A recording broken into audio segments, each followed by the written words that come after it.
Welcome to the Power of Purity podcast, the show that empowers men to experience their sexual gift in a healthier way. Now here's your host, Tony Ingracia. Hey guys, welcome back to the Power of Purity podcast. I'm really glad you could be with me today as we continue this present series of episodes that we've been involved with that I'm calling When You or Your Spouse Doesn't Like Sex.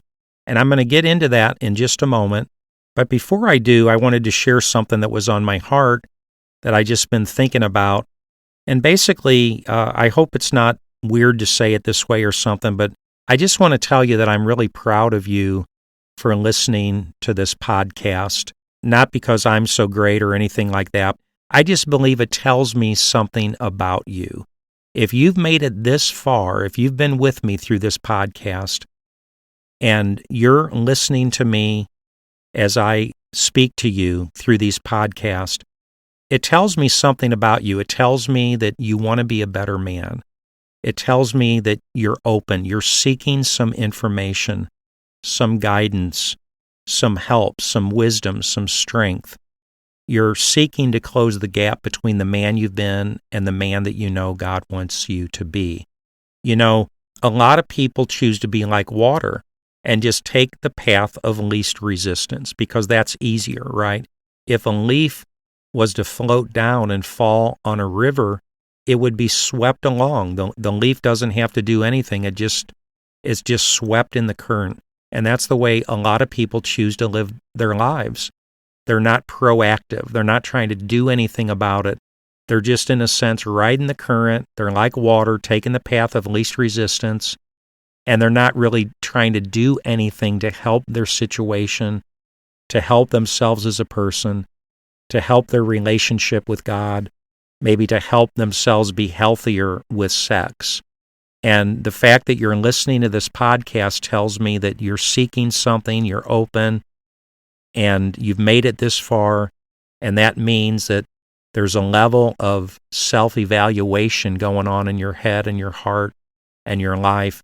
And you're trying to look at yourself, you're trying to examine yourself, you're trying to understand yourself, you're trying to understand your story, you're trying to connect the dots, you're trying to put the pieces of the puzzle together, you're trying to figure out what steps you can take to be proactive and do something about it. You're trying to deal with your issues with sex, your issues with your addiction to pornography or masturbation, or the problems that you've had with managing your sexual self in a way that's honoring and glorifying to God. So I'm just really glad that you're with me on this journey. I'm on my own journey of purity. I'm on my own journey of trying to be a healthier person and a better man and a healthier man sexually. I'm trying to learn what it means to honor God with my heart, my life, with my sexual gift, honor my wife and my marriage. And I'm very honored and flattered that you would be with me on this journey. And I just hope that it's encouraging to you and helpful, and it's bringing strength and help and light and truth to you on your journey. And we're in this together. So I just say welcome to the Power of Purity podcast. It's a blessing to have you with me. And with that being said, I guess we can go ahead and jump into our episode today as we continue When You or Your Spouse Doesn't Like Sex. And we've identified in our past several episodes the unfortunate reality, the sad reality that in many, if not most marriages, there is often significant tension and difficulty and hardship around the issue of sex. People miss each other, people have hurt feelings, people are confused and disoriented. And sometimes this happens because of the difference between sexual interest and desire. One person typically has a higher sexual interest, the other person has a lower sexual interest. This disparity causes a tension that leads to misunderstanding, hurt, confusion. And so the title of this episode, When You or Your Wife Doesn't Like Sex. What do we do about this? Well, I guess one of the things I've been trying to say in the podcast is that If you don't like sex, if you have a problem with sex, if you have a diminished interest in sex, if you're resistant to the possibility of sex in the context of your marriage, I just believe that there's room for growth and healing, because we've also identified that we believe that God made us sexual creatures. God intends for us to be sexual, that sex is a wonderful, beautiful, awesome gift that God has given us, and He intends it to be a blessing in our lives and in our marriage. And He intends us to experience with our spouse this connection, this relational warmth, and being present to each other, and touching each other, and enjoying each other, and delighting in each other. And so through sexual intimacy, God intends for us to experience something very wonderful and beautiful in the context of our own heart and life, and in our marriage, our relationship with our spouse. So if we are struggling with this diminished interest in sex, we have the opportunity to consider, well, what would it mean for me to be healthier?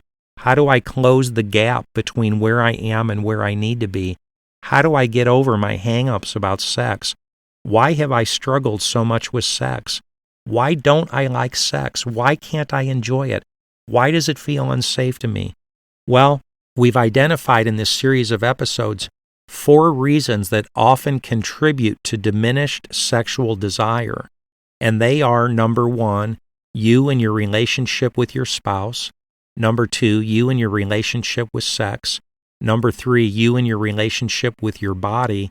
And number 4, you and your relationship with yourself. And we've learned that these things can cause a diminished sense of our sexual self and profoundly harm our marriage. You know, I'm a counselor, and almost without exception, when there's these sexual issues in the context of the marriage, people get very, very hurt. I can just share my own personal testimony. You know, in the early years of my marriage, my wife did not want sex. She wanted nothing to do with it. She resisted against it. She didn't like it. It didn't feel safe to her. She didn't want anything to do with it. And I am not suggesting that I was justified or that I handled it in a healthy way at all. I think I handled it in horrible ways that took our situation from bad to worse. But the point I'm making is that it was profoundly difficult for me. It hurt me very deeply. I didn't understand. I was attracted to my wife. I love my wife. I want to touch my wife. I want to enjoy my wife. I love my wife. And her diminished sexual desire made me feel rejected. What's wrong with me? Why isn't she attracted to me? Why doesn't she want to be with me? Why can't she enjoy me? It hurt me profoundly. It confused me. It overwhelmed me. And so these 4 issues that cause diminished sexual desire have profound implications in the context of marriage and marriage relationship.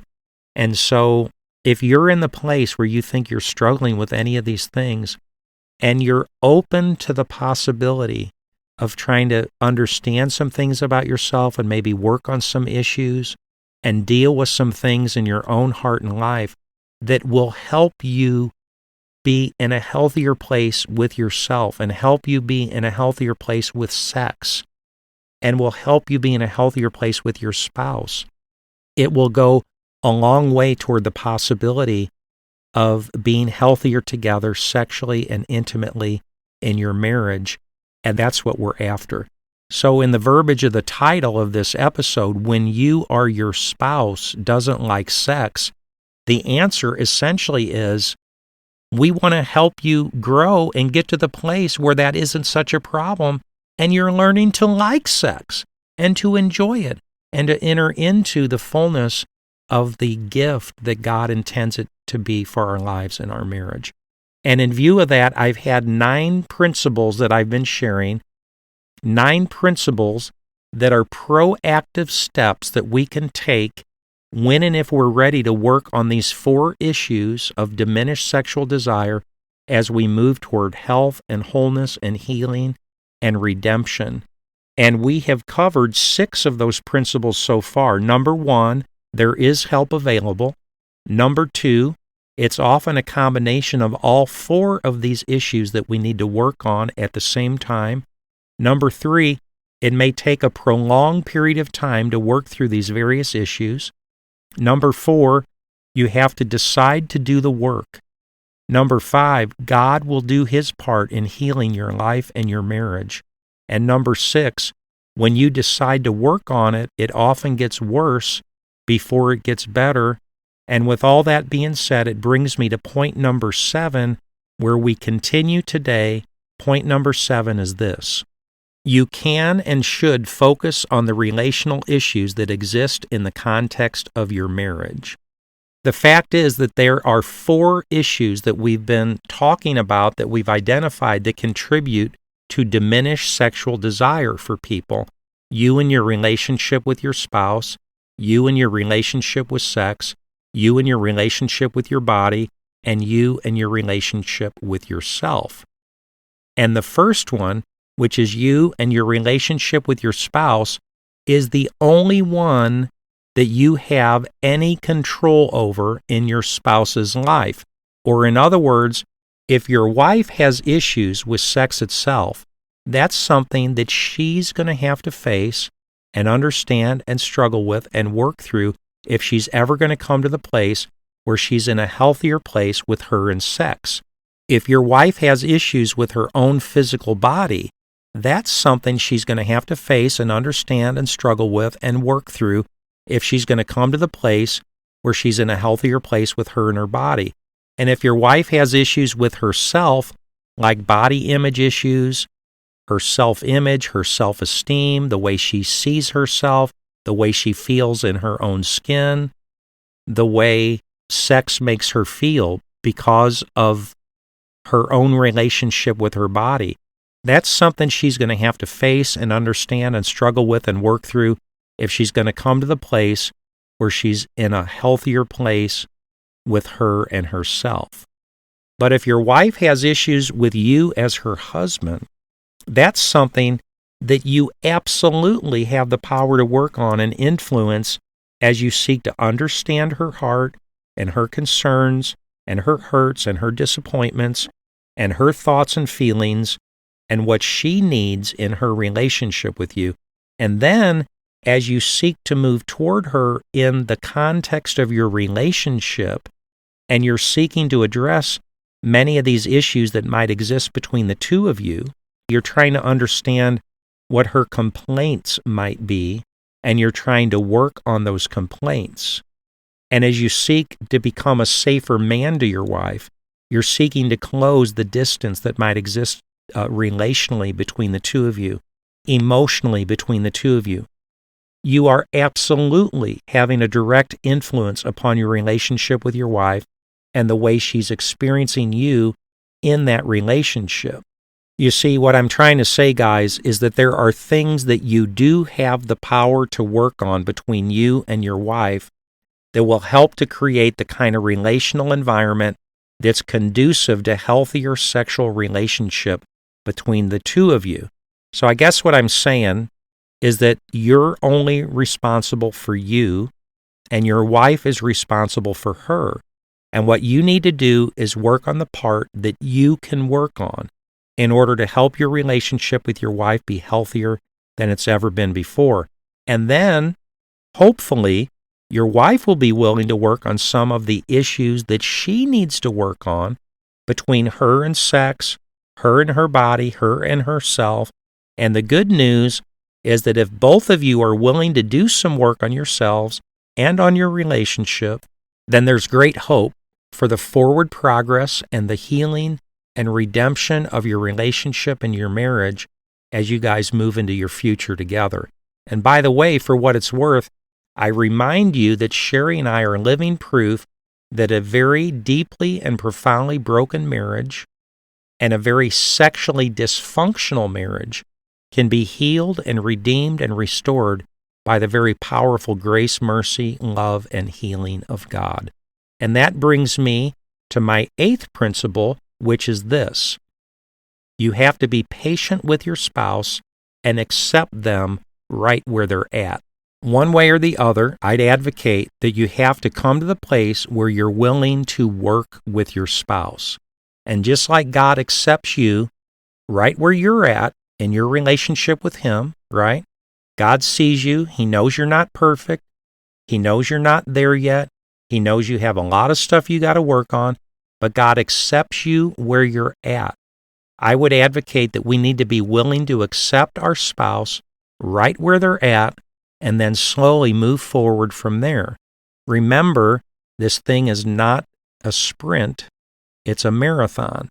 And if you're lucky enough and you're blessed enough to have a spouse who might be willing to begin to look at their issues, they have a heart to try to understand their issues, they have an interest in becoming a healthier person, they're willing to maybe begin to look at some things and deal with some things, they're willing to submit to the divine surgery that I was referring to in our last episode, as God begins to dig around in their heart and life to help them become a healthier and a more whole person, then you are an incredibly blessed person because you have a spouse who recognizes that if we always do what we've always done, then we're always going to get what we've always got. And at least your spouse is willing to get in the battle. At least they're trying to understand some things. They're trying to change and grow as a person. So one thing's for sure, you need to be kind and understanding and patient as God begins to take them down the healing path that He has intended for their life. And just like God's accepted you right where you're at, with all your warts and all your imperfections, you need to accept your spouse right where they're at in their journey, with all their warts and all their imperfections, and you need to give them the time and the space they need as they work through the things that they need to work through. And by the way, I freely admit that I did not do a very good job of this in my relationship with my wife. And we spent much of the time in the early years of our marriage, the dark years, the disaster years, blaming each other and being hurt and being angry at each other and disrespecting and misunderstanding and attacking each other, essentially. More than I respected my wife and understood her and had a heart of empathy and tried to work with her and be patient. And I'm just saying, guys, that all that stupid stuff, all it's going to do, it's going to be counterproductive. It's going to slow the process down. It's going to be distracting to your spouse because of the noise you're creating, the dissonance in the relationship. It's going to distract them from the work they have to do with God because you're making so much noise. They can look at you and blame you and be distracted by you, so they never get around to letting God deal with them. So all that stupid stuff's going to do is slow the process down. It's going to make it harder than it needs to be. So let me ask you guys this question. What do you think will be more conducive to the growth and the healing and redemption of your relationship with your spouse and your marriage? Your anger and frustration and unkindness, impatience and selfishness and angst and resentment and demand and on and on and on. Or your kindness, your understanding, your patience, your acceptance, your encouragement, your prayer, your support, your love. Which one do you think is going to be more conducive to the health, the wholeness, the progress, and redemption of your spouse and of your marriage? So please, guys, take my advice. Try the best you can to be patient with your spouse.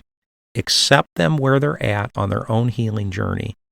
And if I had to choose a proof text here, I think I'd choose Matthew chapter 7, verse 12, which, by the way, are the words of Jesus himself, taken directly from the Sermon on the Mount and what's commonly known as the Golden Rule. Matthew chapter 7, verse 12. So in everything you do, do to others what you would have them do to you, for this sums up the law and the prophets. In other words, you treat your spouse the way you would like your spouse to treat you, and it's going to go a long way toward facilitating the healing process that you guys are in the midst of. And with that being said, it brings me to principle number 9, which is my last principle, my 9th principle. And I'll just let you know that for a long time I had 8 principles here as I was working on this message. And then as I was reviewing it the other day, getting ready to do my recording for the podcast, it just occurred to me, number 9, so I'm throwing it in for free. And number 9 is this, you guys. I would suggest that it's a messy process. The process we're talking about is a messy process. And in a way, maybe this point is actually complementary to point number 6 that I made when I said when you decide to do the work, it often gets worse before it gets better. Kind of goes along with my 9th point here, that it's a messy process. In fact, I'd advocate that when God begins to work deeply and powerfully in a person's heart and life, it's almost always going to be a messy process. It's not usually going to be a neat, clean, or tidy process. It might be 2 steps forward, then a step back, and then 3 steps forward, and then 2 steps back. And sometimes it might even feel like 1 step forward and then 5 steps back. It's not always easy to take this journey as you attempt to look at and deal with and process and understand some of the most painful and confusing and overwhelming and shameful places of your heart and life. So as a person is contemplating these 4 issues that we've identified that contribute to diminished sexual desire, maybe it has to do with me and my relationship with my spouse. Maybe it has to do with me and my relationship with sex. Maybe I have work to do around that. Maybe it has to do with me and my relationship with my body, or me and my relationship with myself. You see, as a person is realizing this and they're beginning to enter into this journey of self-reflection and self-examination and trying to understand who they are, trying to understand maybe why have I struggled so much with sex? Why do I have such a diminished interest and desire in sex? As a person begins to take this journey, they're beginning to evaluate and maybe look at some of the more painful things and confusing and overwhelming and shameful things and places of their own heart and life. It can be really difficult. I shared with you guys earlier about my own process, and I talked about how Sherry and I went to counseling for 6 years, but in large part, I think that had to do with the fact that I was kicking and screaming and fighting God much of the time, which made the process counterproductive and made it take longer than it needed to take. You see, it's a messy process. Sometimes my heart was compliant. It was in a good place. I'm cooperating with God. I'm trying to lay still on the divine table of surgery as God's doing His work. Other times it hurts, and I'm angry, and I'm upset, I'm overwhelmed, I'm confused, I'm disoriented. And so I get mad at God, and I kick against the goad, and I pull back. And so it's a messy process, this idea of 2 steps forward and 1 step back. In fact, I think it's fair to liken the process of sanctification in the life of the believer as a kind of civil war, because in a way, you're in this epic battle with yourself. You're in this epic battle with your story. You're in this epic battle with God. Maybe you're in this epic battle with this current version of yourself, this version who seems to be broken sexually, this version of yourself that you have no interest or desire in sex, but you intuitively know something's wrong with that. That's not the way God wants me to be. So why am I the way I am? What do I need to work on, and what do I need to see and understand about myself so I can become more alive sexually and be the person that God wants me to be? So in a way, you get in this war, this civil war with yourself. And there'll be times when you're doing really good and things are feeling pretty good and you're making forward progress and you have hope in God and you're growing and you're doing the work. And then there's going to be times when you're doing really bad and you feel overwhelmed and you feel confused or you feel angry and you feel like your spouse isn't doing their part, or it doesn't feel good, you feel like quitting, you feel like giving up, you feel confused. But I would say, guys, that's okay. It's just part of the deal. It's part of the human condition, and it's part of the healing process, because the fact is, as our 9th point informs us, it's a messy process. It's not necessarily a neat, clean, tidy process. So understand that, realize that, embrace that, keep moving forward. You're going to have good days and hard days. You're going to have days that seem cursed and days that seem blessed. And you're going to have days that feel good and days that really hurt. But just keep moving forward through the mess, and God is going to prove himself faithful to you, I promise. And let me just say in conclusion of this particular point, it's a messy process, that testimony is absolutely true in my own life and story, my healing journey, the journey of my marriage with my beautiful wife, Sherry. Believe me, those 6 years were unbelievably messy. 3 steps forward, 2 steps back, 1 step forward, 3 steps back, 4 steps forward, 3 steps back. It was up and down. It was in and out. It was side to side. It was good times and hard times, and times of peace and times of torment. And it was a very messy process. And sometimes I loved my wife, and I was moving toward her, and I was compassionate and praying for her. And other times I was so angry at her, and I felt so hurt by her, and I couldn't understand her, and she didn't make sense to me. And it would go in and out and up and down, and it was a messy process. So we just have to accept that reality, because that's what it is, and put our hope in God and keep moving forward. So you guys, with that being said, in conclusion of this episode, which I have entitled, When You or Your Wife Doesn't Like Sex, we've discovered that there are 4 common reasons that contribute to low sexual desire for many people. And those 4 reasons: number 1, you and your relationship with your spouse; number 2, you and your relationship with sex; number 3, you and your relationship with your body; and number 4, you and your relationship with yourself. And we then discovered 9 principles that are proactive steps that we can take if we're in the place where we're ready and willing to begin to do the work that we need to do to work on these 4 issues that have caused diminished sexual desire in our hearts and our lives. And those 9 principles: number 1, there is help available. Number 2, it's often a combination of all 4 issues that we need to work on. Number 3, it may take a prolonged period of time to work through these various issues. Number 4, you have to decide to do the work. Number 5, God will do His part in healing your life and marriage. Number 6, when you decide to work on it, it often gets worse before it gets better. Number 7, you can and should focus on the relational issues that exist in the context of your marriage. Number 8, you have to be patient with your spouse and accept them right where they're at. And number 9, it's a messy process. And I would suggest, you guys, that those 9 principles are just a little bit of what you can do when, as the title of this episode says, when you or your spouse isn't interested in sex.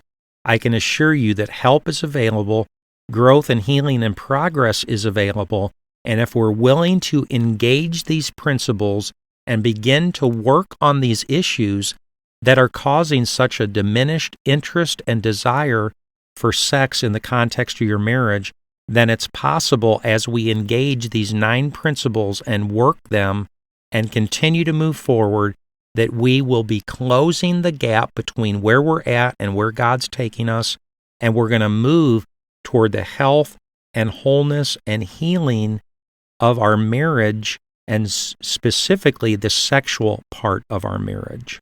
So with that being said, guys, let me just say that I hope that this series has been a blessing to you.